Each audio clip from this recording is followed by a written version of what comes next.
අයිබෝවන් අද අපි මේ වීඩියෝ පාඩම් මාලාව සමග සම්බන්ධ වෙන්න බලාපොරොත්තු වෙන්නේ 2021 අවුරුද්දේ උසස් පෙළ කරන අපේ දූ දරුවන්ව සෑහෙන කාලයකට පස්සේ අපි මුණ ගැහෙන්නේ මාස දෙකකට ටිකක් අධික කාලයක්. එතකොට අපි කොහොමද නැවත 2021 විභාගයේ ඉලක්ක කරගෙන හරියට වැඩ කරගෙන යන්නේ කියන එක ගැන පොඩි පැහැදිලි කිරීමක් කරගෙනම අපි වැඩට බහිමු. දැන් මේ 2021 අවුරුද්දේ උසස් පෙළ විභාගයට ලෑස්ති වෙන දරුවෝ මම දන්නවා ගොඩක් දරුවෝ මේ වෙනකොට අර ගෙවිච්ච මාස දෙකමාරකට ආසන්න කාලය තුලදී නිශ්චිත වැඩ ප්‍රමාණයක් විභාගයේ ඉලක්ක කරගෙන ඉවර කරගන්න බැරි වීම සම්බන්ධයෙන් යම් පසුතැවිල්ලක ඇති. ඒක සාධාරණයි. හැබැයි ළමයි තේරුම් ගන්න ඕනේ අපිට අතීතයට ගිහිල්ලා නැවතේ අහිමි වෙච්ච කාලේ හිමි කරගන්න පුළුවන් කමක් නැහැ. එක අතකින් අපිට පුළුවන් සතුටු වෙන්න මේ ලැබිච්ච විවේකයේ පිළිබඳව. මොකද ජීවිතේට විවේකයේ විනෝදයේ ඉවත් අවශ්‍යයි. ඒතර අපි විවේකයක් ගත්තා. ඒ ගැන කනගාටු වෙන්න එපා. දැන් අපිට තියෙන්නේ මේ ඉදිරියට තියෙන කාලය කොහොමද හරියට සැලසුම් කරගෙන 2021 විභාගයට නිවැරදිව ලෑස්ති වෙන්නේ. ඒක නිසා අර ගෙවිච්ච අතීතය ගැන කිසිසේත්ම පසුතැවිලි නොවි හැම දරුවෙක්ම සූදානම් වෙන්න ඕනි අද ඉඳලා මේ වීඩියෝ පාඩම් මාලාවත් එක්ක සම්බන්ධ වෙලා නිවැරදිව විභාගයේ 2021 විභාගයේ ඉලක්ක කරගෙන වැඩ කරන්න. දැන් මේ වෙනකොට මම දන්නවා සමහර දරුවෝ විවිධ ගුරුවරුන්ගේ වීඩියෝ පාඩම් මාලාවන් එක්ක සම්බන්ධ වෙලා වැඩ කරන්න ඇති. හැබැයි බහුතරයක් ළමයි එහෙම වැඩ කරේ නැහැ. වැඩ කරපු දරුවොත් ප්‍රශ්නයක් තියෙනවා හරියට විභාගයේ ඉලක්ක කරලා නිශ්චිත වැඩ කොටසක් ඉවර කරගත්තද? මොකද මේ වීඩියෝස් බැලුවට ගොඩක් ළමයි ඒවා නැරඹීමට විතරක් සීමා කළා මිසක් ගැටලුවක් විසඳන්න තනියම පුහුණු වීමක් ඒ වගේ දෙයක් සිද්ධ වුණේ නැහැ. ඒක නිසා සියල්ල අමතක කරන්න අද ඉඳලා අපි මේ වැඩේ හරියට ඉලක්කයක් තියාගෙන කරගෙන යමු. දැන් අපි මාර්තු මාසේ 12 වෙනිදා පන්ති නතර කරනකොට 2021 දරුවන්ගේ මගේ කොළඹ සහ ගම්පහ පන්තිවල අපි ආන්ත්‍ර විද්‍යාවේ අවසානයේ හිටියේ. කොහොමද ළමයි දන්නවා මගේ පන්තිවලට ආපු මීට මාසයකට විතර කලින් ඉඳලා අපි වෙනම වැඩසටහනක් පටන් ගත්තා. ටෙලිග්‍රෑම් කියන ඇප් එක හරහා ඊටාම විධිමත් ආකාරයේ සිද්ධාන්ත සටහන් ඔයගලන්ට ලබා දෙන්න. ඉතින් එතකොට මේ සටහන් පරිශීලනය කරපු දරුවෝ දන්නවා ඊටාම ක්‍රමානුකූලව ඒවැ සිද්ධාන්ත මං පෙළගස්සලා තිබුණා. ගැටලු විසඳීම් සියල්ල පියවරෙන් පියවර ඔයගලන්ට කරන්න අභ්‍යාස වෙනමනේ. ඊට පස්සේ දෙන ගෙදර වැඩවල ඊළඟ සතියේ නැවත පිළිතුරු සටහන්. ඊටාම ක්‍රමවත් වැඩසටහනක් අපි අතරම මාසයක විතර කාලයක් තිස්සේ කරගෙන ගියා. ඉතින් එතකොට ඒ හරහා මේ වෙනකොට අපි ඒ යාන්ත්‍ර විද්‍යාවේ තරල ගති විද්‍යාවේ ඉතුරු වෙලා තියෙච්ච කොටස් අභ්‍යාස විසඳීම් මේව ඉවර කරලා තියෙනවා. කොහොමද මම පන්ති පටන් ගත්තට පස්සේ බලාපොරොත්තු වෙනවා ඒ කොටස් වල නැවත වේගවත් පුනරීක්ෂණයක් ඔයගලන්ට කරන්න. අපි පන්ති පටන් අරගෙන සාමාන්‍ය තත්වයට ආවම ඒ ටික සම්පූර්ණ කරගමු. දැන් අපිට ඊළඟට පටන් ගන්න නියමිතව තිබුණේ ළමයි දන්නවා දෝලන හා තරංග ඒකකය. ඒක නිසා මේ වීඩියෝ පාඩම් මාලාවේ වැඩ කටයුතු අපි පටන් ගන්නේ 3 වෙනි ඒකකය දෝලන හා තරංග කියන ඒකකේ. හැබැයි දැන් අර කලින් වීඩියෝස් බලලා නැරඹීමට විතරක් සීමා කරලා ඒ මට්ටමින් ඕගොල්ලෝ මෙතන ඉඳලත් වැඩ කරන්න යනවා නම් මතක තියාගන්න මේ වීඩියෝ එක බලන එකේ තේරුමක් නැහැ. දැන් මේ වීඩියෝ එක නරඹන දරුවෙක් මේ වෙනකොට සටහන් පොතක් ළඟ තියාගෙන නැත්තම් පෑන ළඟ තියාගෙන නැත්තම් කරුණාකරලා මේ මොහොතේම මේක නතර කරන්න. නතර කළා සටහන් පොතයි පෑනයි ලෑස්ති කරගෙන නැවත මෙතෙන්ට එන්න. එවිල්ලා මොකද මම සාමාන්‍ය පන්ති කාමරයේදී ඔයගලන්ට උගන්වපු විලාසයටම ඒ විදිහටම මේ වැඩ කරගෙන යන්න උපරිම උත්සාහ දරනවා. මොකද නිකන් වීඩියෝ එකක් බැලුවා කියලා ඔයගලන්ට ෆිසික්ස් පුළුවන් වෙන්නේ නැහැ. ෆිසික්ස් නෙමෙයි කිසිම විෂයක් පුළුවන් වෙන්නේ නැහැ. ඒක පුළුවන් වෙන්නේ ඔයගොල්ලෝ පන්ති කාමරයේදී වැඩ කරපු විදිහට හරියට විධිමත්ව මේ වැඩසටහනට සහභාගී වුණොත් විතරයි. ඒක නිසා දුවේ පුතේ මේක හොඳට තේරුම් ගන්න.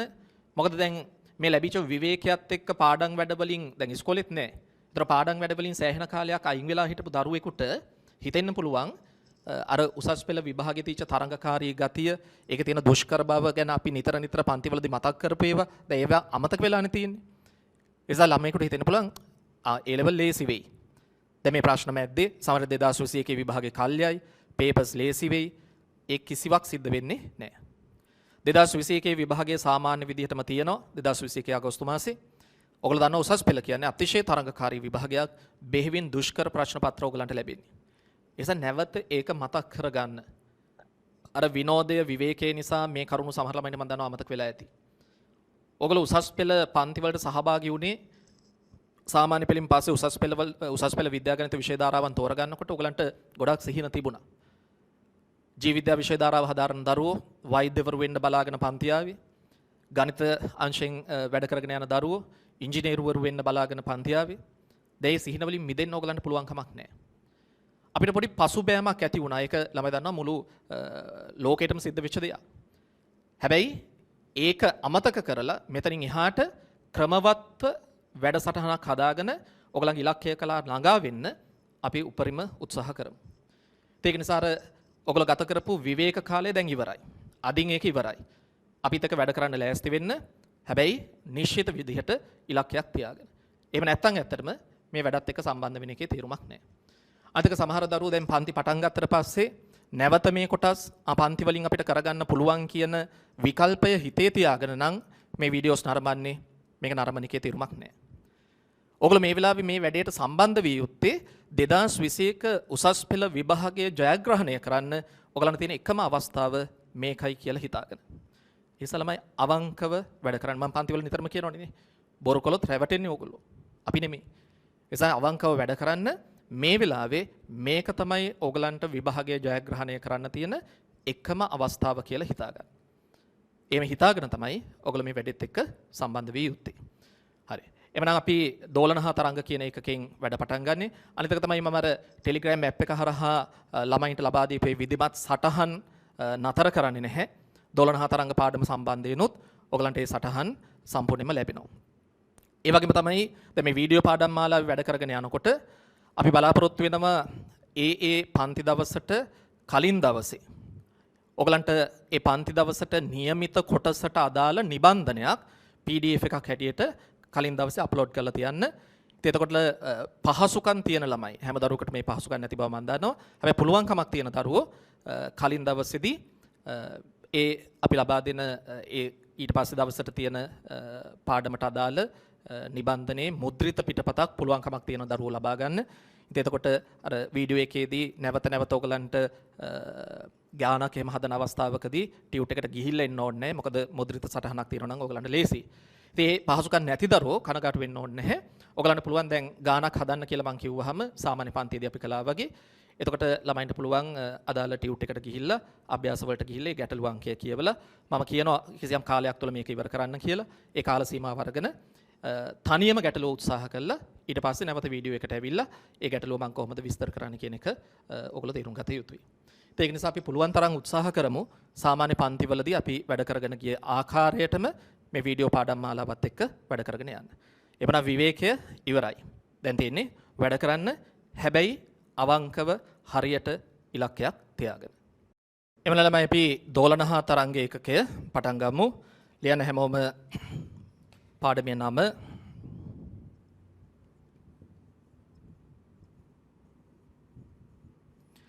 දෝලනහා තරංග මේ විෂය නිර්දේශයේ 3 වෙනි ඒකකය තමයි අපි සාකච්ඡා කරන්න පටන් ගන්නෙ. දෝලනහා තරංග. දැන් අපි මේ වෙනකොට ඉවර කරලා තියෙන යාන්ත්‍ර විද්‍යාව සහ මේ දෝලනහා තරංග කියන ඒකක දෙක අපි සංසන්දනය කළොත් විභාග ප්‍රශ්න පත්‍රයට මේ ඒකක දෙකෙන් ලැබෙන දායකත්වය අපි දන්නවා. දැන් දෙවෙනි ඒකකය යාන්ත්‍ර විද්‍යාව මේකෙන් විභාගෙදී අනිවාර්යයෙන්ම රචනා ප්‍රශ්නයක් ඔයගලන්ට ලැබෙනවා. රචනා ප්‍රශ්නයක් කියන්නේ ලකුණු 7.5ක්. ෆිසික්ස් පේපර් එකේ මුළු ලකුණු 100න් ලකුණු 7.5ක්. දැන් අද අපි මේ පටන් ගන්න හදන දෝලනහා තරංග ඒකකේනොත් අනිවාර්යයෙන්ම විභාගෙදී රචනා ප්‍රශ්නයක් ලැබෙනවා. ලකුණු 7.5. ඊළඟට යාන්ත්‍ර විද්‍යාවෙන් ව්‍යුහගත රචනා ප්‍රශ්නයක් ලැබෙන්න 50ක විතර ඉඩකඩක් තියෙනවා. එතකොට මොකද ළමයි දන්නවා පේපර් එකේ පළවෙනි ව්‍යුහගත රචනා ප්‍රශ්නේ බොහෝ විට යාන්ත්‍ර විද්‍යාව ඒකකයෙන් සකස් වෙන්නේ. එහෙම නැත්නම් මේ පළවෙනි ප්‍රශ්නේ මිනුම් උපකරණ අනුසාරයෙන් ලබා දෙන්නේ. එහෙම නැත්නම් 10 වෙනි ඒකකය පදාර්ථයේ යාන්ත්‍රික ගුණ කියන ඒකකය ඇසුරින් ලබා දෙන්නේ. ඒක නිසා අනිවාර්යයෙන්ම යාන්ත්‍ර විද්‍යාවෙන් ව්‍යුහගත රචනා ප්‍රශ්නයක් ලැබෙනවාමයි කියලා අපිට කියන්න බෑ. හැබැයි ලැබෙන්න සෑහෙන ඉඩකඩක් තියෙනවා. ඒතර ව්‍යුහගත රචනා ප්‍රශ්නයක් ලැබුණොත් ඔයාලා දන්නවා ලකුණු 5ක ප්‍රමාණයක් හිමි වෙනවා. දැන් යාන්ත්‍ර විද්‍යාවෙන් ව්‍යුහගත රචනා ප්‍රශ්නයක් ලැබෙන්නත් පුළුවන් නොලැබෙන්නත් පුළුවන්. හැබැයි දෝලන 4 තරංග ඒකකයෙන් අනිවාර්යෙන්ම ව්‍යුහගත රචනා ප්‍රශ්නයක් ලැබෙනවා. ඒ ලකුණු 5 අනිවාර්යෙන් ලැබෙනවා. සාමාන්‍යයෙන් මේ එකක දෙකෙන්ම ලැබෙන බහුවර්ණ ප්‍රශ්න ප්‍රමාණය 7ක 8ක ප්‍රමාණයකට සීමා වෙනවා. සමහරට ඒක 10ක් විතර දක්වා වැඩි වෙච්ච අවස්ථාවක් තියෙනවා. අපි තුමු බහුවර්ණ ප්‍රශ්න 8ක් ආවා කියලානේ. ඉතින් එතකොට ඒක බහුවර්ණ ප්‍රශ්නයකට එක ලකුණ ගානේ ලකුණු 8ක් බහුවර්ණ ප්‍රශ්න හරහා අපිට ලබා ගන්න පුළුවන්. දැන් එහෙම ගත්තොත් බලන්න මේ ව්‍යුහගත රචනා ප්‍රශ්නයේ යාන්ත්‍ර විද්‍යාවෙන් නොලැබුණොත් ෆිසික්ස් පේපර් එකේ ලකුණු 100න් ලකුණු 15ක විතර ප්‍රමාණයක් තමයි යාන්ත්‍ර විද්‍යාවෙන් ආවරණය වෙන්නේ. මේකත් આવොත් 20ක විතර ප්‍රමාණයක් ආවරණය වෙනවා. හැබැයි ළමයින්ට පේනවා ඇති දෝලන 4 තරංග ඒකකයෙන් අනිවාර්යෙන්ම ෆිසික්ස් පේපර් එකේ ලකුණු 20කට ආසන්න ප්‍රමාණයක් තියෙනවා. ඒක නිසා ඔයගලන්ට තේරෙන්න ඕනි විභාගයේදී ලකුණු ලබා ගැනීම අතින් මේ යාන්ත්‍ර විද්‍යාව ඒකකයටත් වඩා දෝලන 4 තරංග ඒකකයේ ඉස්සරහින් තියෙන. ඒක නිසා මේකට හොඳ බරක් දාලා මේ ඒකකය ඉතා නිවැරදිව හදාරන එක ඔයගලන්ට අනිවාර්යයෙන්ම කරන්න සිද්ධ වෙනවා. මොකද ළමයි දන්නවා මේ ෆිසික්ස් පේපර් එකේ ලකුණු 20කට ඔයගලන්ගේ ජීවිතේ ගොඩක් වෙනස්කම් කරන්න පුළුවන්. ලකුණු 20ක් පහෙන් එකක විතර ප්‍රමාණයක්. හැබැයි තේරුම් ගන්න දැන් පේපර් එකේ මේ ලකුණු 20 තිබුණට වැඩක් නැහැ. අපිට විභාගයේදී ලකුණු 20 ගන්න බැයි නන්නේ. ඉතින් එතකොට මේ ලකුණු 20 ගන්න ලේසි වෙන්නේ නැහැ. එතකොට මේ ලකුණු 20 ගන්න නම් මේ කොටසට අදාළ සියලුම සිද්ධාන්තමය කරුණු දරුවෙක් ඉතාම මනවින් ප්‍රගුණ කළ යුතුයි. ඒ වගේම ප්‍රායෝගික පරීක්ෂණ සියල්ලනේ. මේවට අදාළව නිබන්ධනවල අපි දෙන ගැටලු විසඳීම්, ඊට පස්සේ පහුගිය ප්‍රශ්න පත්‍ර ගැටලු විසඳීම්, මොඩල් පේපර්ස් හරහා අපි ලබා දෙන ගැටලු විසඳීම් නේ. විශාල ගැටලු ප්‍රමාණයක් ඔයගොල්ලෝ දන්නවා විසඳන්න සිද්ධ වෙනවා. ඔය වැඩ ටික සේරම හරියටම කරන දරුවෙකුට පමණයි විභාගයේදී මේ ඒකකයෙන් අපිට ලැබෙන නියමිත ලකුණු 20 ගැන බලාපොරොත්තුවක් තියාගන්න පුළුවන්. එහෙම නැත්නම් පේපර් එකේ ලකුණු 20ක් තිබුණට අපිට වැඩක් නැහැ. ඒක ගන්න බැයි නා. ඒක නිසා ලොකු වගකීමක් අපිට තියෙනවා මහන්සි වෙලා මේ ඒකකය හදාරන්න. අර මම දන්නවා මම පන්තිවලත් කියලා ඇති මේ යාන්ත්‍ර විද්‍යාවේ ඒකකය පිළිබඳව සමහර ළමයින්ගේ තියෙන අදහස එහෙම නැත්නම් ඒ පිළිබඳව තියෙන චිත්‍රය එච්චර හොඳ එකක් නෙමෙයි. මොකද උසස් පෙළ පළවෙනි අවුරුද්දේ ගුරුවරු හැටියට අපි කොච්චර උපදෙස් දුන්නත් සමහර ළමයි පිළිවෙලකට වැඩ නොකරපු දරුවෝ ඉන්නවා. සැලකියුතු ප්‍රමාණයක් ඉන්නවා. ඉතින් එතකොට මේ ගෙවිච්ච අතීතය ගැන කනගාටු වෙන්න එපා. යාන්ත්‍ර විද්‍යාවේ යම් යම් දේවල් දරුවෙකුට මගේ හැරිලා තියෙනවා නම් පුනරීක්ෂණ පන්ති හරහා ඒවා අපිට ආවරණය කරගන්න හැකියාව තියෙනවා. ඒ නිසා මේ මොහොතේ ඒක ගැන හිතන්න එපා. යාන්ත්‍ර විද්‍යාවේ බොහෝ දේවල් දෝලන 4 තරංග පාඩමත් එක්ක ඍජු සම්බන්ධයක් නැහැ. ඒක නිසා මේ පාඩම අපිට ස්වාධීනව කරගෙන යන්න පුළුවන්. දැනට භෞතික විද්‍යාව සම්බන්ධයෙන් මොන මට්ටමක ඉන්න දරුවෙකුට උනත් හරියට මේ වීඩියෝ පාඩම් මාලාවත් එක්ක සම්බන්ධ වෙලා අවංකව වැඩ කරනවා නම් මේ ඒකකය පුළුවන් කරගත හැකියි. ඒතර මේ වෙලාවේ ඔයගොල්ලෝ හිතන්න ඕනේ මේ පිළිබඳව විතරයි. අර ඉවර වෙලා තියෙන කොටස් Tamanට පුළුවන් ද බැයිද කියන එක නෙමෙයි. මේ කරන්න යන ඒකකයේදී ඒ හිමි වෙන ලකුණු ප්‍රමාණය ලබා ගන්න උපරිම කැපවීමෙන් ඔයගොල්ලෝ වැඩ කළ යුතුයි. හරි. දැන් මේ දෝලන 4 තරංග කියන ඒකකයේ ප්‍රධාන කොටස් දෙකක් තියෙනවා. ප්‍රධාන කොටස් දෙකක් තියෙනවා. මොනවාද මේ කොටස් දෙක? තරංග කොටස සහ ආලෝකයේ කොටස. තරංග කොටස සහ ආලෝකයේ කොටස. ඒතර අද අපි බලාපොරොත්තු වෙනවා මේ ඒකකයේ පටන් ගන්න තරංග කොටසින්. මතනේ ළමයිනු දැකලා ඇති ගොඩක් වීඩියෝ පාඩම් මාලාවන් ඔයගලන්ට ලබා දීපු ගුරුවරු 2021 දරුවන්ගේ පාඩම් පටන් ගත්තේ ආලෝකයේ කොටසින්. යම් ආකාරයකින් මේ ආලෝකයේ කොටස තරංග කොටසට සාපේක්ෂව ලේසි වීම ඒකට හේතුවක් වෙන්නේ නැති. හැබැයි විෂය නිර්දේශයේ මේ ඒකකයේ තරංග කොටස තමයි මුලින්ම තියෙන්නේ. ඒක නිසා මම තරංග කොටස තරමක් අමාරු දුෂ්කර කොටසක් වුණත් අපි ඒක කළ යුතුයි. ගොඩක් අය ඒක තාම මේ විතර හදාරලා නැහැ. ඒ නිසා මේ වීඩියෝ පාඩම් මාලාව හරහා අපි මේ තරංග කොටස තමයි අද පටන් ගන්න බලාපොරොත්තු වෙන්නේ. හරි. දෝලන 4 තරංග කියන එකකේ නම ඔයගොල්ලෝ ලිව්වා. මේ විදිහට ප්‍රභේද දෙක පෙන්නන තරංග සහ ආලෝකය කියලා.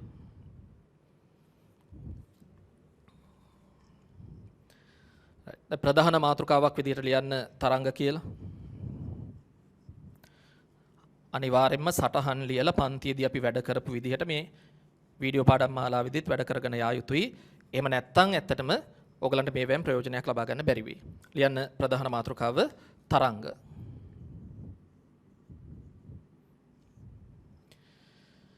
right. දැන් මේ යටතේ අනුමාත්‍රකාවක් ලියන්න. අනුවර්තීය එහෙම නැත්නම් ආවර්තීය චලිත.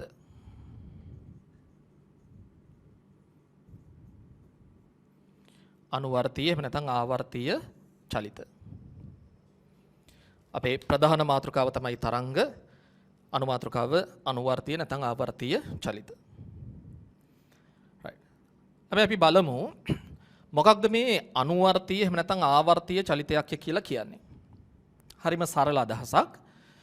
අනුවර්තීය නැත්නම් ආවර්තීය චලිතයක් කියලා කියන්නේ නැවත නැවතත් එකම ස්වරූපයෙන් සිද්ධ වන චලිත.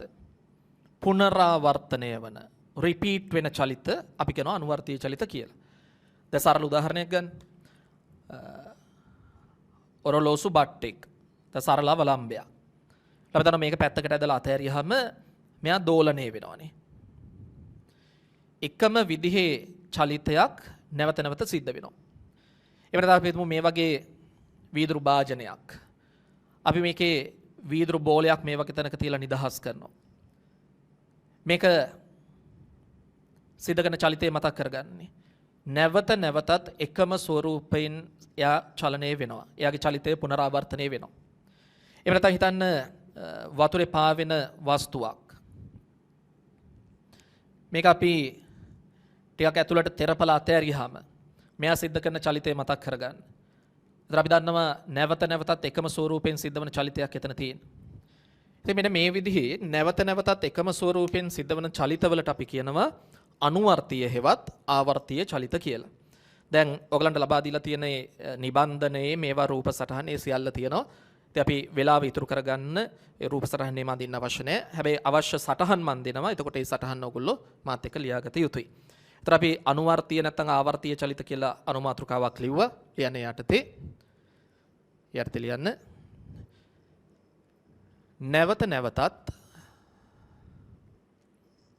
නැවත නැවතත් එකම ස්වරූපයෙන් සිදුවන චලිත. නැවත නැවතත් එකම ස්වරූපයෙන් සිදුවන චලිත. අනුවර්තීය හෙවත් ආවර්තීය චලිත ලෙස හැඳින්වේ. අනුවර්තීය හෙවත් ආවර්තීය චලිත ලෙස හැඳින්වේ.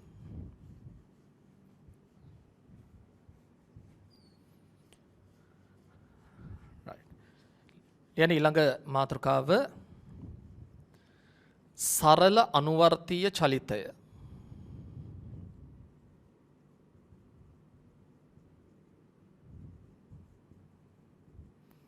දැන් සටහන් ලියනකොට ළමයින්ට පුළුවන් කෙටියෙන් සා ආචා කියලා ලියන්න. සරල අනුවර්තීය චලිතය. හරි. දැන් අවධානයෙන් අහගෙන කල්පනා වෙන්න. අපි දන්නවා මේ අනුවර්තීය චලිතවලට විශේෂණයක්නේ සරල කියලා කියන්නේ නේ. නමේ හැටියට නම් ලේසි වගේ අදහසක් තියෙන්නේ. නමුත් ඇත්තටම මේ සරල අනුවර්තීය චලිතය කියන එකකින් අදහස් වෙන්නේ නැහැ මේ අපි හදාරන චලිත විශේෂය පිළිබඳව තියෙන හැදෑරීම් සරලයි නැත්නම් ලේසි කියලා. එයි මේ සරල අනුවර්තීය චලිතය කියලා හඳුන්වන්නේ. ගණිතමය වශයෙන් තහවුරු කරගෙන තියෙනවා. දැන් බෙහෙවින් සංකීර්ණ අනුවර්තීය චලිතයක් ගැන හිතමු. එක අනුවර්තීය චලිත තියෙනවා. අතිශය සංකීර්ණ අනුවර්තීය චලිත තියෙනවා. ඒ කියන්නේ රිපීට් වෙන චලිත තියෙනවා. ඒ වගේ සංකීර්ණ අනුවර්තීය චලිත අපි හිතන්න දැන් මේවා පැටලිලා තියෙන්නේ. මේවා අපි ලෙහාගෙන ගියාය කියලානේ. හරියට දැන් පදාර්ථය හැදිලා තියෙන්නේ මොනයින්ද කියලා බලන්න මේක කොටස් වලට වෙන් කරගෙන ගියාම ඔය පදාර්ථයේ මූලික තැනුම් මේකකයේ හැටියට පරමාණු අඳුරගත්තේනේ. ඒතර දැන් පදාර්ථයේ මූලික තැනුම් මේකකයේ පරමාණුව කියලා කිව්වට ඒකෙන් අදහස් වෙන්නේ නැහනේ පරමාණුව පිළිබඳව කරන අධ්‍යයනයන් හරිම සරලයි කියලානේ. අපි දන්නවා පරමාණුව පිළිබඳව කරන අධ්‍යයනයන් අතිශය සංකීර්ණ දේවල් තියෙනවා. ඉතින් ඒ වගේ තමයි දැන් මේ ඊටාම සංකීර්ණ අනුවර්තීය චලිත ගණිතමය වශයෙන් ලෙහාගෙන ගියාම අන්තිමට දැකලා තියෙනවා ඒ සංකීර්ණ අනුවර්තීය චලිත හැදිලා තියෙන්නේ අපි මේ ඉගෙන ගන්න හදන ඒ සරල අනුවර්තීය චලිතය කියන චලිත සමූහයක් එහෙම නැත්නම් කීපයක් අදිස්ථාපනය වෙලා. අදිස්ථාපනය වෙනවා කියන්නේ කලවම් වෙලා එක මතයක වැටිලා. එතකොට අර සංකීර්ණ අනුවර්තීය චලිතයන්ගේ දැන් පදාර්ථයේ මූලික තැනුම් මේකකය පරමාණුව වුණා වගේ මේ සංකීර්ණ අනුවර්තීය චලිතයන්ගේ මූලික තැනුම් ඒකකය තමයි සරල අනුවර්තීය චලිතය කියන්නේ. ඒ අදහසින් තමයි අතර මෙයාට සරලයි කියලා කියන්නේ. නැත්නම් අර ලේසි කියන අදහසක් නෙමෙයි එතන තියෙන්නේ. ඒක නිසා මේක ළමයි තේරුම් ගන්න ඕනි මුලින්ම අනුවර්තීය චලිතයන්ගේ සරලම ස්වරූපයට අපි සරල අනුවර්තීය චලිතය කියලා කියනවා. හැබැයි එතකොට මොකක්ද සරල අනුවර්තීය චලිතය කියලා කියන්නේ?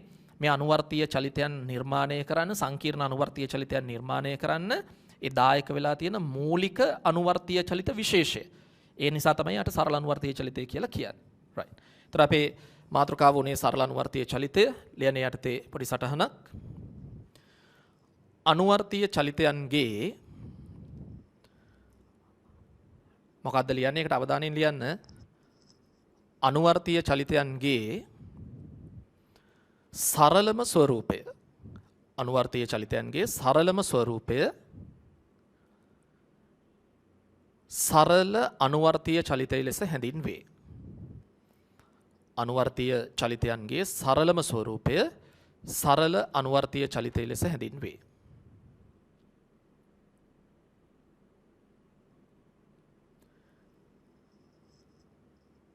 සෑම සංකීර්ණ අනුවර්තීය චලිතයක්ම පාහේ.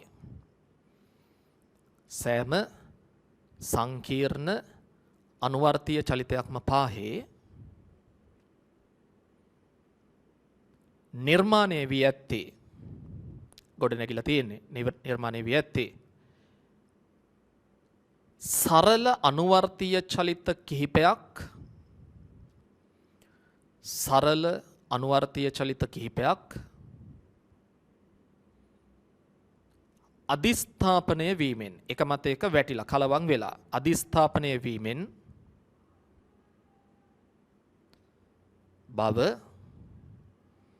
ගණිතමය වශයෙන් පෙන්වා දී තිබේ. ගණිතමය වශයෙන් පෙන්වා දී තිබේ. එබැවින් අනුවර්තීය චලිත පිළිබඳව කරන අධ්‍යයනයේදී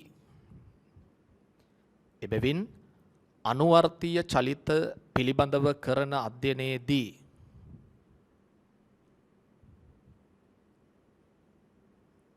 මෙම සරල අනුවර්තීය චලිතයට සුවිශේෂී ස්ථානයක් හිමි වේ.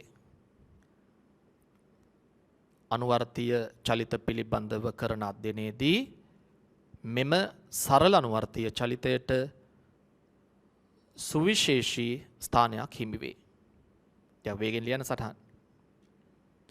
සුවිශේෂී ස්ථානයක් හිමි වේ.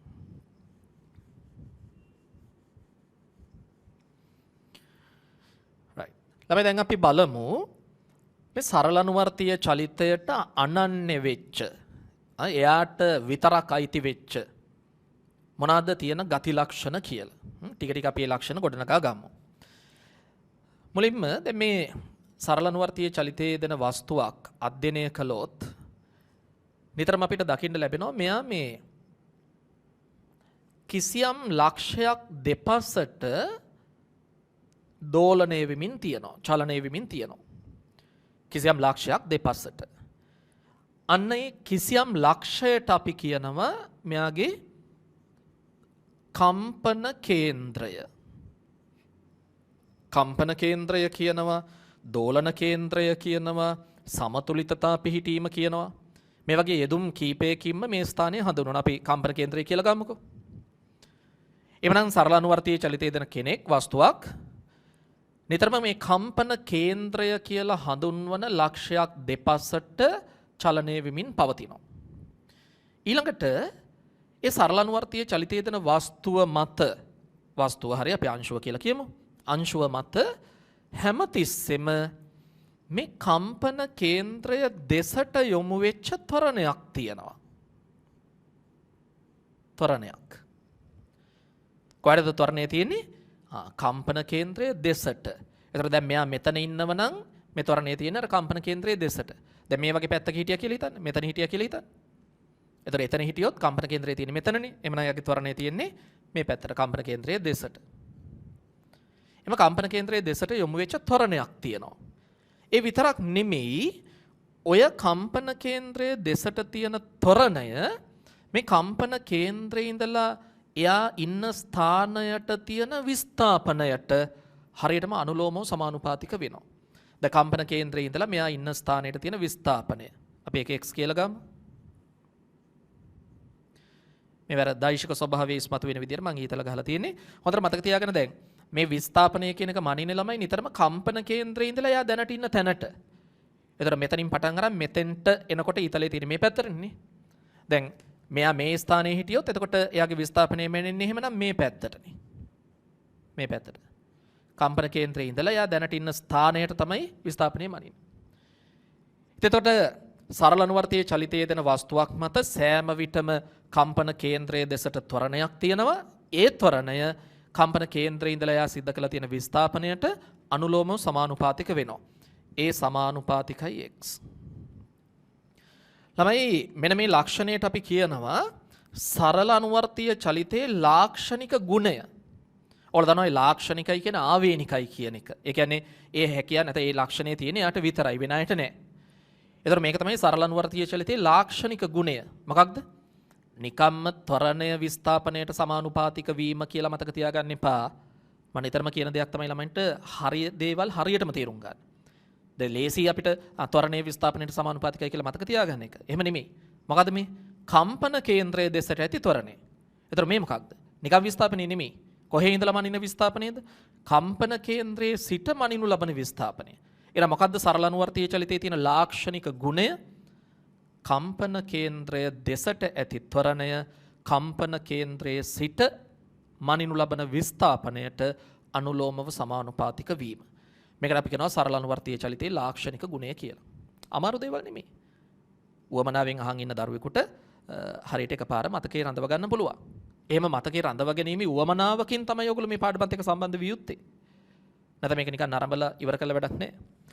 දැන් මේ සමානුපාතිකත්වය සමීකරණයක් බවට පත් කරන්න අපි දානවනේ නියතයක් නේ. ඔන්න සමානුපාතිකත්වයේ නියතය දැම්මා. ඒ සමානයි kx. දැන් උතන පොඩි ප්‍රශ්නයක් එනවා. ළමයි තේරුම් ගන්න මේ සමීකරණයේ අන්තර්ගත වෙලා තියෙන්නේ දෛශික දෙකක්. දෛශික දෙකක්. ත්වරණය කියන්නේ දෛශිකයක්, විස්ථාපනය කියන්නේ දෛශිකයක්. එතන අපි මේ ලියන්න හදන්නේ දෛශික පිළිබඳ සමීකරණයක්. එහෙනම් අපි දිශාවත් සැලකිල්ලට ගත යුතුයි. දැන් බලන්න මේ ත්වරණය සහ විස්ථාපනය කියන දෙන්නගේ දිශාවන් පිළිබඳව. ත්වරණයේ දිශාව තියෙන්නේ මෙහාට කම්පන කේන්ද්‍රයේ දෙසට, විස්ථාපනයේ දිශාව තියෙන්නේ කම්පන කේන්ද්‍රයේ ඉඳලා ඉවතටනේ. මොකද වෙන්නේ? මේ දෛශික දෙකේ දිශා ප්‍රතිවිරුද්ධයි. මෙතනින් උනත් ළමයිකට ඒක පේනව නැත්නම් මෙතනින් පේනවනේ. එතකොට කොහේ හිටියත් මේ දෛශික දෙකේ දිශා ප්‍රතිවිරුද්ධයි.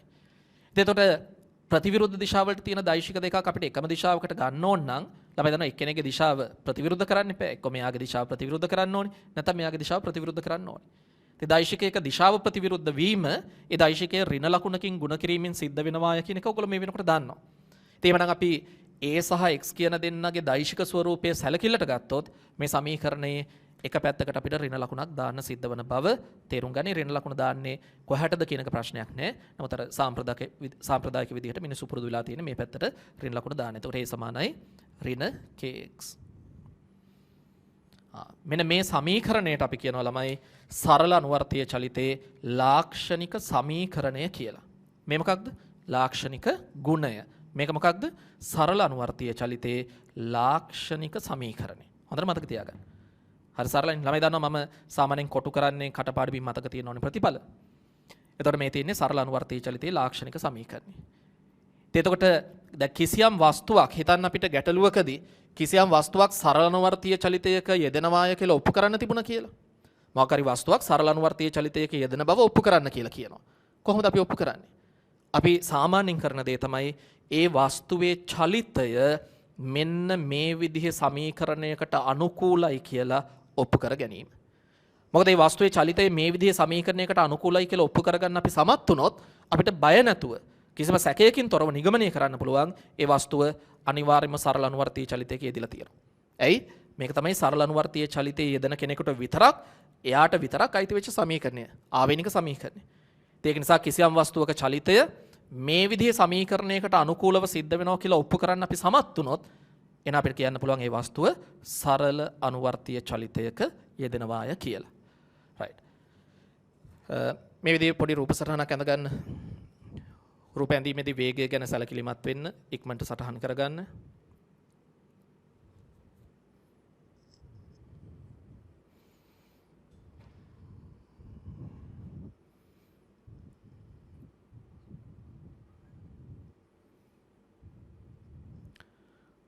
හරි. එනයිතන් ලියමු අපි සටහන ලියන්න. සරල අනුවර්තීය චලිතයක යෙදෙන වස්තුවක් සරල අනුවර්තීය චලිතයක යෙදෙන වස්තුවක්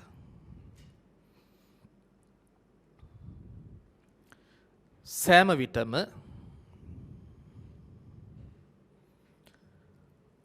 කම්පන කේන්ද්‍රය නමින් හඳුන්වනු ලබන අවධානය ලියන්න කම්පන කේන්ද්‍රය නමින් හඳුන්වනු ලබන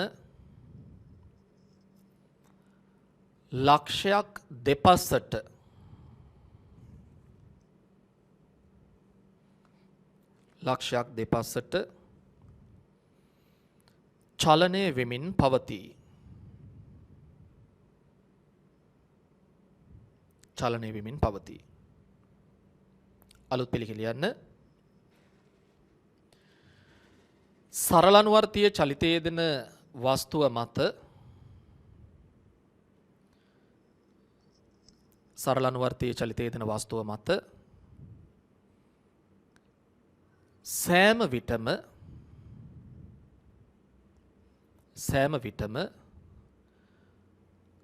කම්පන කේන්ද්‍රය දෙසට යොමු වූ කම්පන කේන්ද්‍රය දෙසට යොමු වූ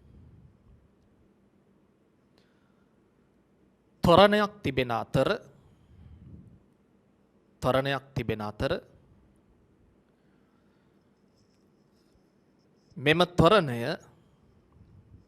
මෙම ත්වරණය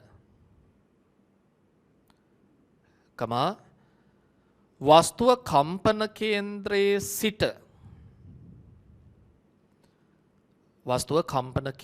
සිට ඇතිකොට තිබෙන විස්ථාපනයට අනුලෝමව සමානුපාතික වේ. වස්තුව කම්පන කේන්ද්‍රයේ සිට ඇතිකොට තිබෙන විස්ථාපනයට අනුලෝමව සමානුපාතික වේ. මෙදිලියන් A සමානුපාතිකයි x. A සමානයි kx. A සමානයි kx. ඊළඟට මෙහෙම ලියලා ඉන්න. ත්වරණේ හා විස්ථාපනයේ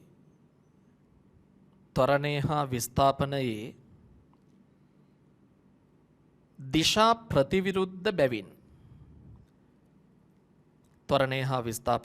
ප්‍රතිවිරුද්ධ බැවින් ඒවායේ දෛශික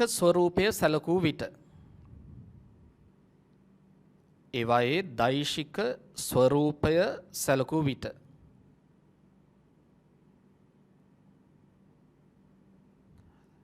කියලා කමාවක් දාලා දැන් මේ කොටු කරලා තියෙන සමීකරණය ලියන්න. ඉතින් මේවා දෛශික බව අඟවන්න ඕන නම් මේ විදිහට කැලිය අපිට ගහන්න පුළුවන්. A සමානයි ඍණ kx.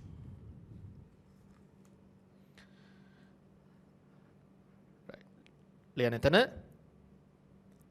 මෙය සරල අනුවර්තීය චලිතයේ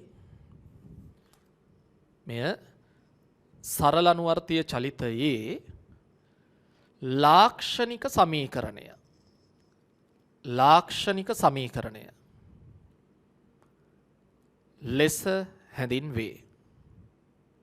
ලෙස හැඳින්වේ. අලුත් පිළිකිල ලියන්න. කිසියම් වස්තුවක චලිතය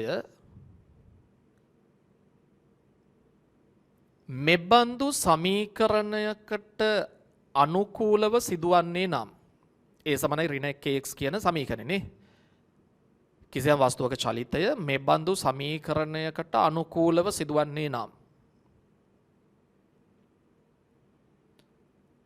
එම වස්තුව සරල අනුවර්තීය චලිතයක යෙදෙන්නේ යැයි අපිට ඒ ගැන කිසිම සැකයක් නැහැ, බය නැතුව කියන්න පුළුවන්. එම වස්තුව සරල අනුවර්තීය චලිතයක යෙදෙන්නේ යැයි නිගමනය කළ හැකිය. right. ළමයි එතන තරුවක් දාලා මේ බලන්න. ඒ සමානයි ඍණ kx. මෙන්න මේ දෙන්න අතර ප්‍රස්ථාරයක් ඇන්දොත් ඒ ප්‍රස්ථාරයේ හැඩය මොකක්ද වෙන්නේ කියලා බලන්න. මොන දෙන්න අතරද? ත්වරණය සහ විස්ථාපනය. කොහේට තියෙන ත්වරණයද? කම්පන කේන්ද්‍රයේ දෙසට තියෙන ත්වරණය. කොහේ ඉඳලා මනින විස්ථාපනයද? කම්පන කේන්ද්‍රයේ ඉඳලා මනින විස්ථාපනය. ඒතර මේ රාශීන් දෙක අතර අපි ප්‍රස්ථාරයක් ඇන්දොත් ළමයිට පේනවා එක y සමානයි ඍණ mx ආකාරය ගන්නෙ නේ. මෙයා නියතයක් නේ. y සමානයි ඍණ mx ආකාරය ගන්න. ඒ කියන්නේ මූල ලක්ෂය හරහා යන ඍණ අනුක්‍රමණයක් සහිත ප්‍රස්ථාරයක්. මේ වගේ එකක්. y අක්ෂය ඔස්සේ අපි ත්වරණය ප්‍රස්ථාරගත කරන්නේ, x අක්ෂය ඔස්සේ විස්ථාපනය ප්‍රස්ථාරගත කරන්නේ. right. තරවදල මේ ටිකත් සටහන් කරගන්න. මේ තාම සරල කරුණු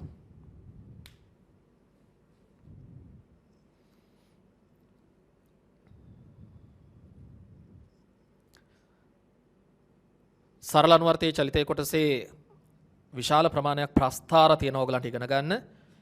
මේක තමයි අපිට මුණ ගැහෙන පළවෙනිම ප්‍රස්ථාරය. විස්ථාපනය සහ ත්වරණය අතර ප්‍රස්ථාරය. right. ළමයි එතන තව තරුවක් දාලා ඊට වේගෙන් සටහන් ලියන්න. එතන අපිට වැඩි වැඩ ප්‍රමාණයක් ඉවර කරගන්න පුළුවන්.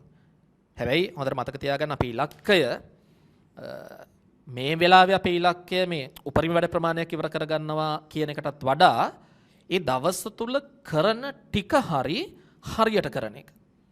එසා මම මේ කොටස් උගන්වලා ඉවර වෙනකොට අද දවසේ මේ වීඩියෝ පාඩම් මාලාව නරඹන දරුවෙකුට 2021 විභාගය සඳහා මම නිශ්චිත වැඩ කොටසක් හරියට ඉගෙන ගත්තාය කියන ඒ අවබෝධය ඉන්න ඕනේ. ඒක නිසා අපි මේ විදිහට වැඩ කරගෙන යමු. right. තතරවක් දාලා මේ බලන්න. දැන් a සමානයි ඍණ kx සරල අනුවර්තීය චලිතයේ ලාක්ෂණික සමීකරණයට අගල හුරු කරගන්න. ඊළඟට අපි f සමානයි ma වලට ගියොත් මම හිතුවා මෙතන ත්වරණය මෙතෙන්ට ආදේශ කළොත් ළමයිට පේනවා f සමානයි ඍණ mk වාරයක් x හැටියට මේක ලියන්න පුළුවන් නේ. දැන් m කියන්නේ ස්කන්ධය. k කියන්නේ අර සමානුපාතිකත්වයේ නියතය. ඒතකොට මේ දෙකම මොකක් හරි වස්තුවක් ගත්තාම යාගේ ස්කන්ධේ නියතයිනේ. ඒතකොට මේ දෙකම නියතයි. දැන් මොකද ඒතකොට ඒකෙන් පේන්නේ? එහෙමනම් අපිට පේනවා f සමානුපාතිකයි x. දැන් සරල අනුවර්තීය චලිතයේ ලාක්ෂණික ගුණය කියලා අපි කිව්වේ a සමානුපාතිකයි x නේ. ඔය නිකන් a සමානුපාතිකයි x කියලා සංකේත කියුවට වැඩක් නෑ, අදහස ගන්න. කවුද ඒ කියලා කිව්වේ? කම්පන කේන්ද්‍රයේ දෙසට ඇති ත්වරණය. කවුද x කියලා කිව්වේ? කම්පන කේන්ද්‍රයේ සිට ඇතිකොට තිබෙන විස්ථාපනය. දැන් අපිට පේනවා සරල අනුවර්තීය චලිතයේ ලාක්ෂණික ගුණයක් හැටියට මේ ලක්ෂණය වුණත් අපිට සඳහන් කරන්න පුළුවන්. f සමානුපාතිකයි x. කවුද එතන f කියන්නේ? ඔයාලා දන්නවා f සමානයි මේ සමීකරණය f කියන්නේ නිකම්ම බලය නෙමෙයිනේ නේ. කවුද f කියන්නේ? බාහිර අසමතුලිත බලය. මේ හැම යෙදුමක්ම අපි යාන්ත්‍ර විද්‍යාවේදී පැහැදිලි කරගත්ත කරුණු. f කියන්නේ බාහිර අසමතුලිත බලය නැත්නම් සංප්‍රයුක්ත බලය. කොහටද බාහිර අසමතුලිත බලය තියෙන්නේ? ත්වරණයේ දිශාවට. දැන් සරල අනුවර්තීය චලිතයේ යෙදෙන කෙනෙක්ගේ ත්වරණය කොහටද තියෙන්නේ? කම්පන කේන්ද්‍රයේ දෙසට. එහෙනම් මේ අපි කතා කරන බාහිර අසමතුලිත බලය සංප්‍රයුක්ත බලයත් කොහටද තියෙනවා විය යුත්තේ? කම්පන කේන්ද්‍රයේ දෙසට. එහෙනම් කවුද මේ f කියලා කියන්නේ? ළමයි තේරුම් ගන්න. මේ f කියලා කියන්නේ කම්පන කේන්ද්‍රය දෙසට ඇති බාහිර අසමතුලිත බලය හෙවත් සංප්‍රයුක්ත බලය.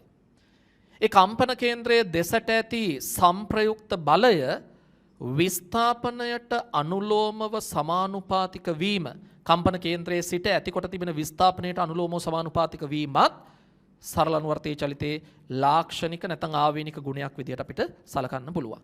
right. තරවත් දාලා මේ දෙලියන් a සමානයි ඍණ kx ඊළඟ f සමානයි ma ඊළඟ f සමානයි ඍණ තේරුම් ගන්න ලියන්න mk වාරයක් x mk වාරයක් x මෙන්න මෙතන අර මේ දෙන්න අතර ප්‍රස්ථාරයේ හැඩයත් අපි සටහන් කරගෙන ඉමු ඊළඟට අපි ප්‍රස්ථාරය අඳිමු y සමානයි ඍණ මෙතන m තියෙන නිසා මම මේක m dash කියලා දාන්නම් m dash x ඒකත් සටහන් කරගන්න මේ සමානුපාතිකත්වයත් ලියන්න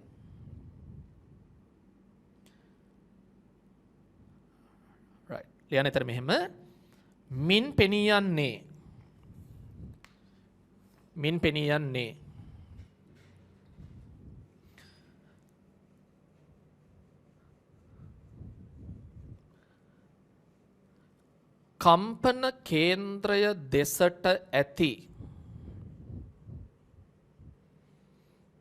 කම්පන කේන්ද්‍රය දෙසට ඇති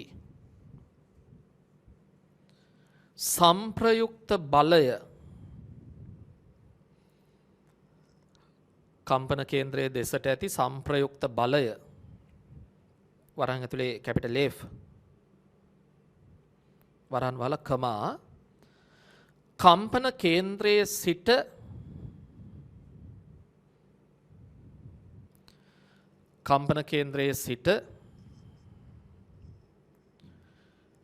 ඇතිකොට තිබෙන විස්ථාපනයට කම්පන කේන්ද්‍රයේ සිට ඇතිකොට තිබෙන විස්ථාපනයට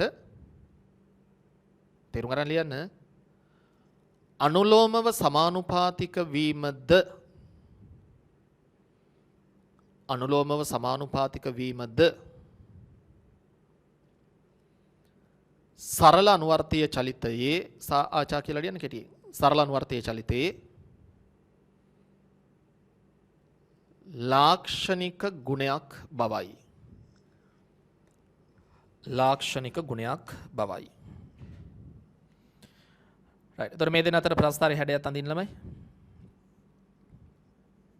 විස්ථාපනය සහ සංප්‍රයුක්ත බලය නේ බෝඩ් එක බලන්න දෙයක් නෑ තනියෙන් y සමානයි ඍණ mx ආකාරයේ ප්‍රස්ථාරයක් අපිට ලැබෙන්නේ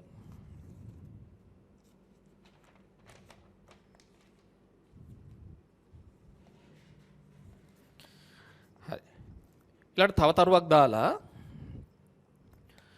පොඩක් අපි බලමු මේ සරල අනුවර්තයේ චලිතයේ දෙන වස්තුවක් එයාගේ ගමන් පතයේ විවිධ ස්ථාන පාස් කරගෙන යද්දී මෙයාගේ මේ ප්‍රවේගය සහ ත්වරණය කොහොමද විචලනය වෙන්නේ කියලා පොඩි ගුණාත්මක අධ්‍යයනයක් පස්සේ අපි සමීකරණ වලට යනවා සරල අනුවර්තයේ චලිතයේ දෙන වස්තුවක් එයාගේ ගමන් පතයේ විවිධ ස්ථාන පාස් කරනකොට එයාගේ ප්‍රවේගය සහ ත්වරණය හැසිරෙන ආකාරය තමයි මම මේ සටහනේ පෙන්වන්න හදන්නේ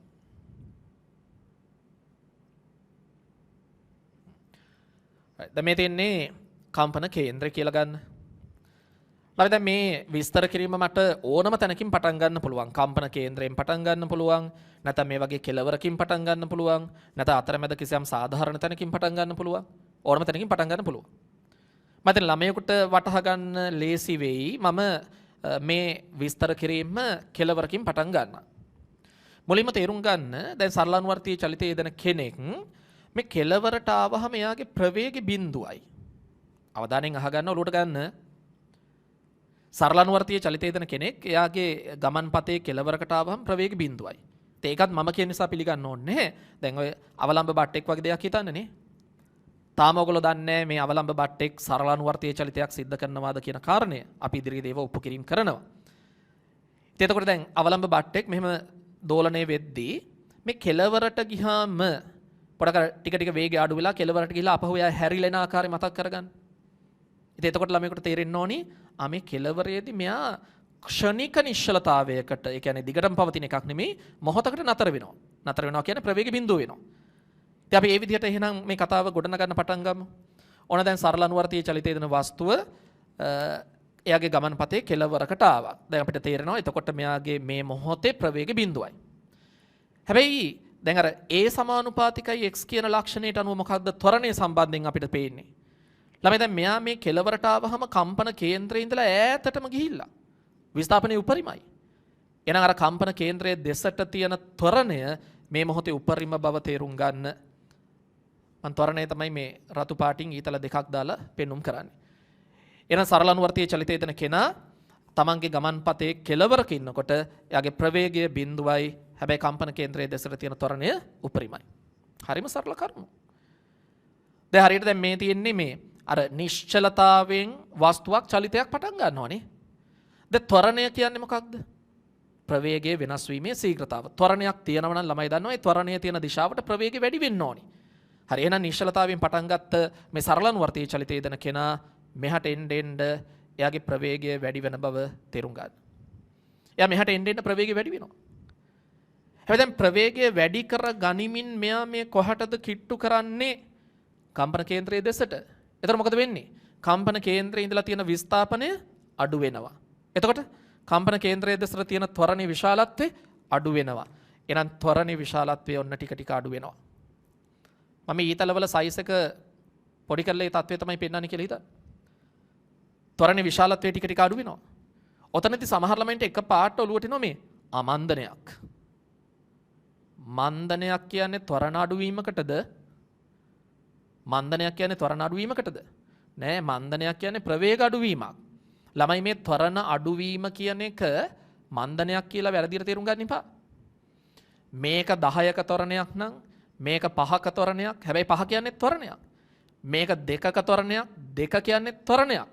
එහෙනම් පොඩි හරි ත්වරණයක් තියෙන නිසා තාමත් වස්තුවේ ප්‍රවේගය මොනවා වෙමින්ද පවතින්නේ? වැඩි වෙමින් පවතින්නේ. තාමත් ප්‍රවේගය වැඩි වෙමින් පවතින්නේ. දැන් ඔන්න ළමයින්ට තේරෙනවා ඇති වස්තුව කම්පන කේන්ද්‍රයට ආවහම ත්වරණය බිඳුවයි. ඇයි? කම්පන කේන්ද්‍රයේ ඉඳලා තියෙන විස්ථාපනය කීය නිසාද? බිඳුව නිසා. කම්පන කේන්ද්‍රයේදී කම්පන කේන්ද්‍රයේ ඉඳලා මනින විස්ථාපනයේ බිඳුව වුණාම අර කම්පන කේන්ද්‍රයේ දෙසට තියෙන ත්වරණය බිඳුවයි. ඒතර තේරුම් ගන්න දැන් මේ කෙලවරෙන් පටන් ගන්නකොට ත්වරණය උපරිමගයක තිබුණා කම්පන කේන්ද්‍රයට ආවම ත්වරණය බිඳුව වුණා. හැබැයි දැන් ඔතෙන්ට එනකම් කම්පන කේන්ද්‍රයට එනකම්ම තිබුණේ ත්වරණ එසා ටික ටික හරි ප්‍රවේගය වැඩි වෙමින් පැවතුණා. ප්‍රවේගය වැඩි වෙමින් පැවතුණා. එළ ළමයිට වෙනවා කම්පන කේන්ද්‍රයට එනකොට යාට ලොකු ප්‍රවේගයක් තියෙනවා. දැන් ප්‍රවේගයක් තියෙනවා නම් ත්වරණය බිඳුව වුණාය කියලා වස්තුව නතර වෙනවේනේ. ප්‍රවේගයක් තියෙනවනේ. එහෙනම් මෙයා කම්පන කේන්ද්‍රේ පාස් කළා එහා පැත්තට යනවා. කම්පන කේන්ද්‍රේ පාස් කළා එහා පැත්තට ගිය ගමන් මොකද වෙන්නේ? ඔන්න අර සරල අනුවර්තීය චලිතයේ ලාක්ෂණික ගුණය ක්‍රියාත්මක වෙන්න පටන් ගන්නවා. මොකද ලාක්ෂණික ගුණය? සෑම විටම කම්පන කේන්ද්‍රයේ දෙසට තියෙන ත්වරණය තමයි විස්ථාපනයට සමානුපාතිකව හැසිරෙන්නේ. එහෙනම් ත්වරණය කම්පන කේන්ද්‍රයේ දෙසට සකස් විය යුතුයි. එහෙනම් වස්තුව මේ පැත්තට ගිය ගමන් මෙන්න ත්වරණය තියෙන මෙහාට. ත්වරණය තියෙන කම්පන කේන්ද්‍රයේ දෙසට. දැන් මොකද වෙන්නේ? මේ පැත්තට තියෙන ත්වරණය මෙහාට යන කෙනාට දැනෙන්නේ මොකක් විදිහටද? මේ පැත්තට තියෙන ත්වරණය මෙහාට යන කෙනාට දැනෙන්නේ මන්දනයක් විදිහට. මන්දනයක් විදිහට. එහෙනම් එයාගේ ප්‍රවේගය ටික ටික මෙන්න අඩු වෙනවා. ප්‍රවේගය ටික ටික අඩු වෙනවා. ළමයි තේරුම් ගන්න දැන් ප්‍රවේගය අඩු කර ගනිමින් වස්තුව කොහෙටද යන්නේ? කම්පන කේන්ද්‍රයෙන් ඉවතට. එහෙනම් කම්පන කේන්ද්‍රයේ ඉඳලා මනින විස්ථාපනය මෙහාට යන්න යන්න වැඩි වෙනවා. එතකොට කම්පන කේන්ද්‍රයේ දෙසට තියෙන ත්වරණය තව තවත් වැඩි වෙනවා. කම්පන කේන්ද්‍රයේ දෙසට තියෙන ත්වරණය තව තවත් වැඩි වෙනවා. කම්පන කේන්ද්‍රයේ දෙසට තියෙන ත්වරණය තව තවත් වැඩි වෙනවා. දැන් කම්පන කේන්ද්‍රයේ දෙසට තියෙන ත්වරණය මෙයාට දැනෙන්නේ මෙහාට යන කෙනාට දැනෙන්නේ මොකක් විදිහටද? මන්දනයක් විදිහට. එහෙනම් මෙයාට සිද්ධ වෙනවා තව තවත් ඉක්මනට ඇයි මන්දනය ප්‍රබල වෙනවා. එහෙනම් තව තවත් ඉක්මනට ප්‍රවේගය අඩු කරගන්න සිද්ධ වෙනවා. එම් ප්‍රවේගය අඩු කරගෙන ගිහිල්ලා යම් කිසි ස්ථානයකදී මෙන්න මෙයා නැවත ක්ෂණික නිශ්චලතාවයටපත් වෙනවා. එතකොට එතනින් එහාට යන්න බෑ ප්‍රවේගය බිඳුවයි. ඒ වෙනකොට කම්පන කේන්ද්‍රයේ දෙසට තියෙන ත්වරණය උපරිමගයකට ඇවිල්ලා. කම්පන කේන්ද්‍රයේ දෙසට තියෙන ත්වරණය උපරිමගයකට ඇවිල්ලානේ. මම දැන් ළමයින්ට තේරෙනවා මෙතනින් එහාට ආපහු මේ චලිතය කොහොමද සිද්ධ වෙන්නේ කියලා. මෙතනින් අපි අර කතාව පටන් ගත්ත විදිහටම නැවත ඔන්න දැන් ඔන්න නිශ්චලතාවෙන් උපරිම ත්වරණයකින් මෙයා ගමනක් පටන් ගන්නවා.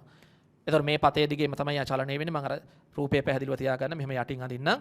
දැන් ප්‍රවේගයේ බිඳුවයි හැබැයි ත්වරණයක් තියෙනවා. ඒ නිසා ප්‍රවේගය ටික ටික වැඩි වෙනවා. ප්‍රවේගය වැඩි කර ගනිමින් එයා කම්පන කේන්ද්‍රයේ දෙසට එනවා. එතකොට ත්වරණයේ විශාලත්වය අඩු වෙනවා. ත්වරණයේ විශාලත්වය අඩු වුණාට ඒවා මන්දන නෙමෙයි ඒවා ත්වරණ. ඒසා ප්‍රවේගය ටික ටික හරි වැඩි වෙමින් පවතින්නේ. එතකොට ළමයින්ට තේනවා කම්පන කේන්ද්‍රයට එනකොට උපරිම ප්‍රවේගයක් තියෙනවා. ප්‍රවේගයක් තියෙන නිසා මෙතනදී ත්වරණය බිඳු වුණාට නතර වෙන්නේ නැහැ. එයා කම්පන කේන්ද්‍රය පාස් කළා මෙහාට යනවා. මෙහාට ගිය ගමන් කම්පන කේන්ද්‍රයේ දෙසට තියෙන ත්වරණය යට මන්දනයක් විදිහට දැනෙනවා. ඒ නිසා ප්‍රවේගය ටික ටික අඩු වෙනවා. බලන්න මේවා අමාරු දේවල් නෙමෙයි. ඉගෙන ගැනීමේ උවමනාව සහිතව ළමෙක් මේ දේවල් එක සම්බන්ධ වෙලා ඉන්නවනම් හරිම ලේසියෙන් මේව තේරුම් ගන්න පුළුවන්. ළමයි දැන් මේකේ තියෙනවා හරි වැදගත් සාරාංශයක්. ඔයගොල්ලෝ මතක තියාගත යුතු කරුණු දෙකක් මේකේ තියෙනවා. මොනවාද ඒ කරුණු දෙක අපි ලියමු පස්සේ. එකක් තමයි සරල අනුවර්තීය චලිතයේ දෙන වස්තුවක් කම්පන කේන්ද්‍රය පාස් කරද්දී එයාගේ ප්‍රවේගය උපරිමයි. හැබැයි ත්වරණය අවමයි. අවමයි කියන්නේ බිඳුවයි. ඒ කම්පන කේන්ද්‍රයේදී. දෙකලවරවල තත්ත්වය බලන්න මොකද කියලා. දෙකලවරවලදී කවුද අවම? ප්‍රවේගය අවමයි. අවමගේ බිඳුවයි. කවුද දෙකලවරවලදී උපරිම? කම්පන කේන්ද්‍රයේ දෙසට තියෙන ත්වරණය උපරිමයි. right. තරවදලා මේ සටහන අඳින්න. දැන් වේගෙන් අඳිමු. සමේ ඊතලවල ප්‍රමාණය හරියට තේරුම් අරගෙන අඩු වැඩි කරන්න මම පාට දෙකකුත් පාවිච්චි කරලා තියෙනවා. තමයි රතු පාටින් ඊතල දෙකක් පාවිච්චි කරලා තියෙන්නේ ත්වරණය සඳහා. කළු පාටින් එක ඊතලයක් මම පාවිච්චි කරලා තියෙන්නේ ප්‍රවේගය සඳහා. අර මම කළා වගේ ළමයි මේක කෙලවරකින් පටන් ගත්තා කියලා හිතලා එතන ඉඳලා කතාව ඔයගොල්ලෝ ගොඩනගන්න. නිකන් මේ ඔයගලන්ට ස්ක්‍රීන් එකේ පේන ඊතල ටික පිටපත් කරන එක නෙමෙයි. ඔයගොල්ලෝ කාරණේ තේරුම් ගන්න.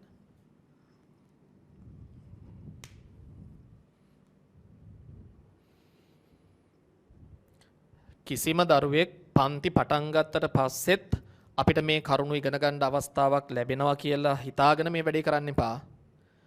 මේ වෙලාවේ ඔයගලන්ට තියෙන එකම විකල්පය ඉගෙන ගැනීම සඳහා මේ කොටස ඉගෙන ගැනීම සඳහා තියෙන එකම විකල්පය තමයි මේ වීඩියෝ පාඩම් මාලාව. එසා මේකෙන් මේක කරගත්තේ නැත්නම් මේ කොටස ආයි ඉගෙන ගන්න හම්බ වෙන එකක් නැහැ කියලා හිතාගෙන තමයි වැඩේ කළ යුත්තේ.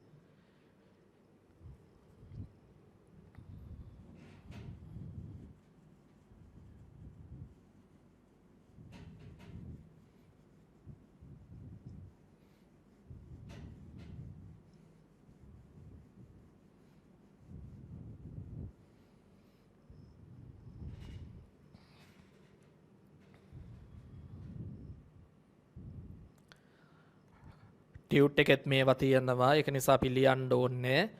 එහෙම හිතන කෙනා පරාදයි මේ තරගය තුල. ඕගලන්ට පුළුවන් වෙන්නේ ඕගොල්ලෝ ලියලා, ඕගොල්ලෝ සමීකරණ හදලා, ඕගොල්ලෝ ගණන් හදලා, ඕගොල්ලෝ වැඩ කළොත්. ටියුට් එකක් කියවීමෙන් පමණක් විෂයක් පුළුවන් වෙන්නේ නැහැ. හරිද? රයිට්. මේ සටහන ඇඳගත්තට පස්සේ යටින් ලියන්න මේක අර සාරාංශය විතරක් අපි ලියමු. වෙච්ච දේ ළමයින්ට පැහැදිලි. ඒක අමාරු දෙයක් නෙමෙයි. ලියන්න සරල අනුවර්තීය චලිතයේ දෙන වස්තුවක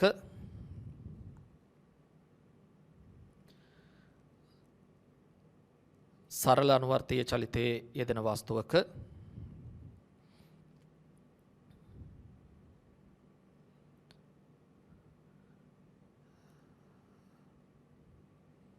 සරල අනුවර්තීය චලිතයේ දෙන වස්තුවක් කියලා දෙන වස්තුවක් කම්පන කේන්ද්‍රයේ පවතින විට කම්පන කේන්ද්‍රයේ පවතින විට එහි ප්‍රවේගය උපරිම වන අතර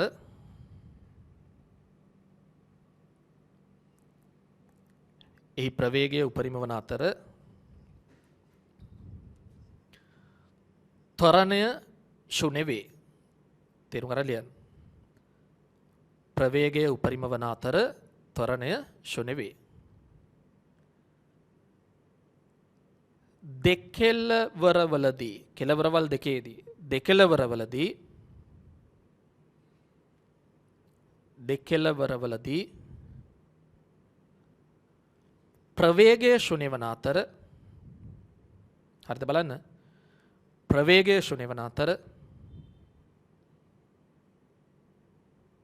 ත්වරණය උපරිම වේ. ත්වරණය උපරිම වේ.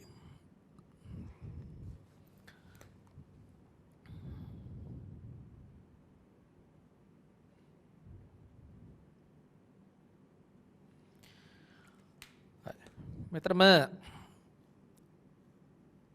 මේ සරල අනුවර්තයේ චලිතයට අදාළ වෙච්ච යෙදුම් කීපයක් අපි සාකච්ඡා කරමු. ඒවා අනුමාතෘකා විදිහට අපිට ලියන්න පුළුවන්. ලියන්න පළවෙනි අනුමාතෘකා විදිහට පූර්ණ දෝලනය.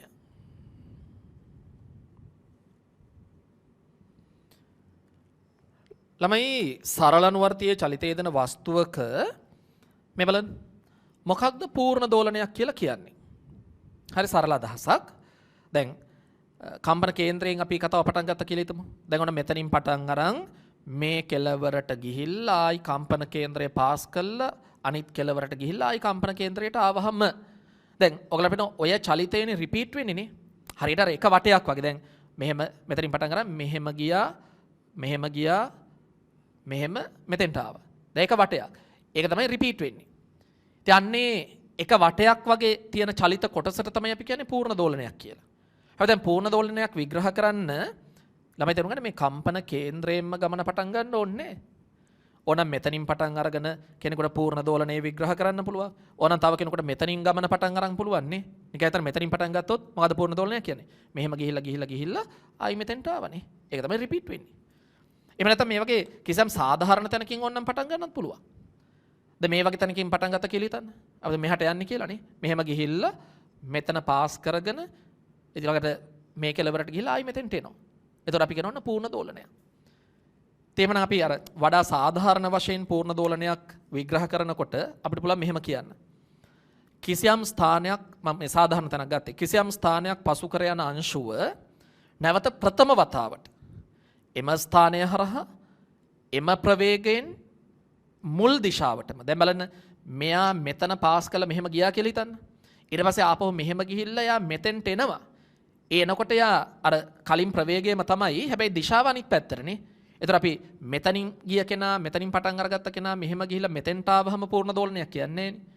ගිහිල්ලා ආපහු අර මුලින් චලිත වෙච්ච දිශාවට යන්නත් ඕනි. හැබැයි පළවෙනි වතාවට ඒක වෙන්නත් ඕනි. මොකද දැන් මේක රිපීට් වෙනකොට නැවත ඔක සිද්ධ වෙනවනේ. ඒක නිසා සාධාරණ වශයෙන් අපිට පූර්ණ දෝලනයක් කියන එක මෙහෙම විග්‍රහ කරන්න පුළුවන්. කිසියම් ස්ථානයක් පසු කර යන අංශුව නැවත ප්‍රථම වතාවට මුල් ස්ථානය හරහා මුල් ප්‍රවේගයෙන් මුල් දිශාවටම චලනය වන අවස්ථාව දක්වා ඒ චලනය වෙලා තියෙන කොටසට අපි කියනවා චලිත කොටසට යා සිද්ධ කරපු පූර්ණ දෝලනයක් කියලා. right එතකොට අපේ අනුමාතෘකාව පූර්ණ දෝලනය ලියන යටතේ කිසියම් ස්ථානයක් පසු කර යන අංශුව තේරුම් ගන්න ලියන්න. කිසියම් ස්ථානයක් පසු කර යන අංශුව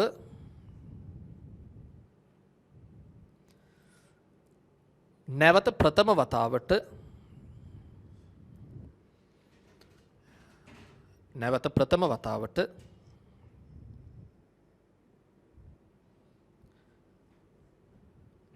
එම ප්‍රවේගයෙන්ම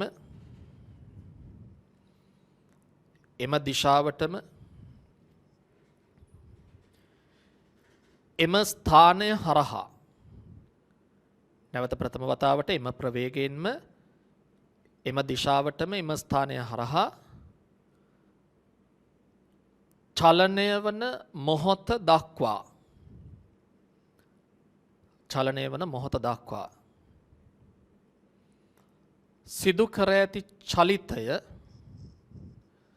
සිදු කර ඇති චලිතය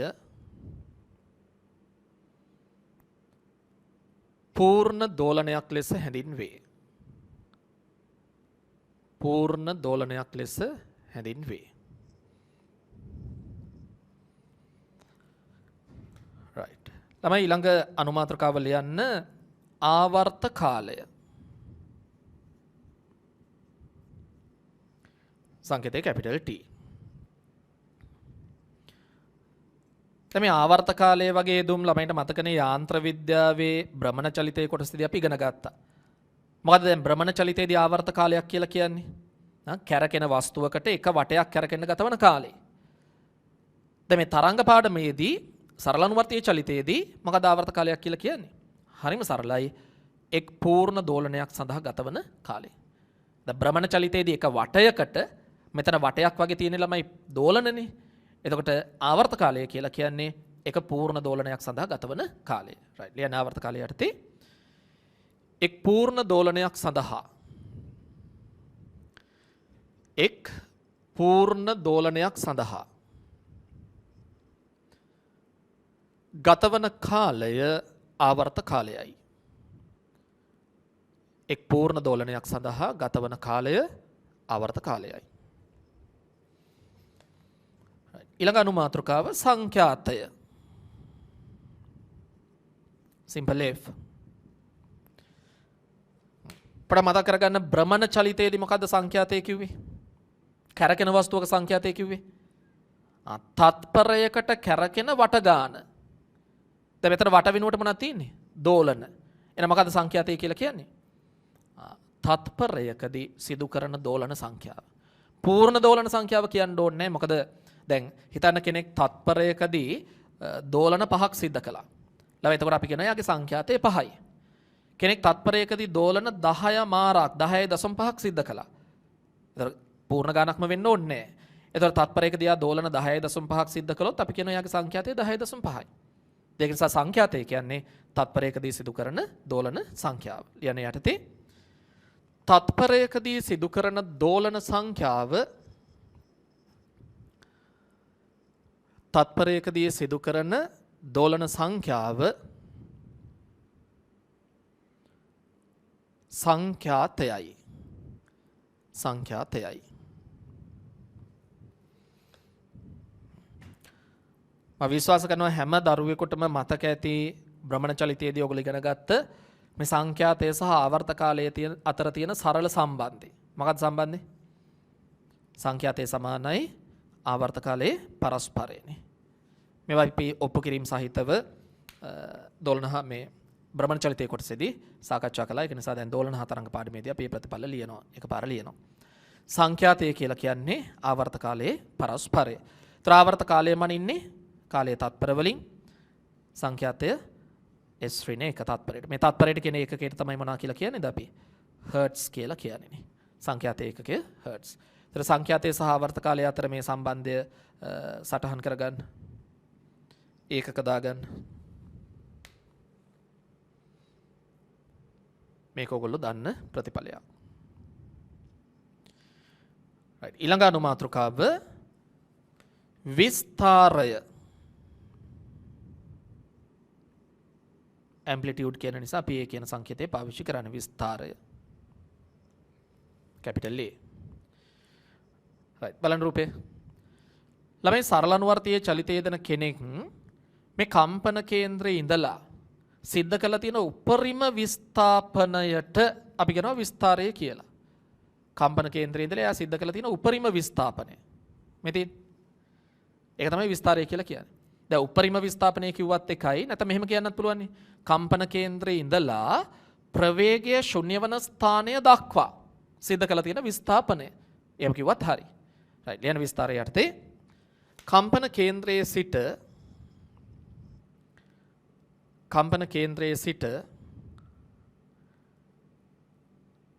වස්තුව සිදු කොට ඇති උපරිම විස්ථාපනය විස්තරයයි. උපරිම විස්ථාපනය විස්තරයයි. ළමයි මේ වීඩියෝ පාඩම් මාලාව තුලදී දැන් අපි සාමාන්‍ය පන්තියේදී පැය 4ක විතර කාල සීමාවක් ඔයගොල්ලෝ දන්නවා වැඩ කරනවා. එතකොට එක සතියකදී ඔයගලන්ට මේ පැය 4ක විතර කාල සීමාව මේ වීඩියෝ පාඩම් මාලාව හරහා අපි ආවරණය කරනවා. හැබැයි ප්‍රායෝගිකව අපි දන්නවා දැන් පැය 4ක් එක දිගට වීඩියෝ එකක් ළමයෙකුට නරඹන එකත් අපහසුයි. ඒ නිසා ඔයගලගේ පහසුව සඳහා අපි සාමාන්‍යයෙන් කුඩා කොටස් වලට පැයක විතර කාල සීමාවකට සීමා කළා. ඒ වගේ කුඩා කොටස් වලට කොටස් කීපයකට කඩලා තමයි එක දවසකදී ඒ අදාළ පාඩම් කොටස ඔයගලන්ට ලබා දෙන්නේ. එතකොට අද අපි දෝලන තරංග ඒකකයේ ආරම්භයක් ගත්තා. එතකොට මේ පළවෙනි අද දවසේ ඔයගලන්ට තියෙන පාඩම් කොටස් වලින් පළවෙනි කොටස වැඩ අපි මෙතනින් නිමා කරමු. දැන් ඊළඟට ඔයගලන්ට පුළුවන් දෙවෙනි පාඩම් කොටසත් එක්ක අද දවසේ තියෙන දෙවෙනි පාඩම් කොටසත් එක්ක සම්බන්ධ වෙන්න.